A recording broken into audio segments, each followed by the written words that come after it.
चरण में मैया हमर संसार आहाँ कृपा सा भरल पूरल परिवार आहाँ चरण में मैया हमर संसार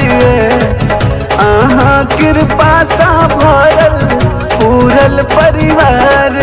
चल भजन तैयार करू मैया के जयकार एली सिंह पर सवार हमर जोता वाली माँ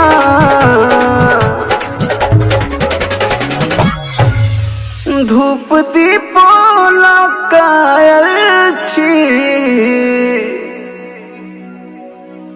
वहाँ के दरबार जय हो शेरा वाली माँ वहाँ के दरबार जय हो शेरा वाली माँ।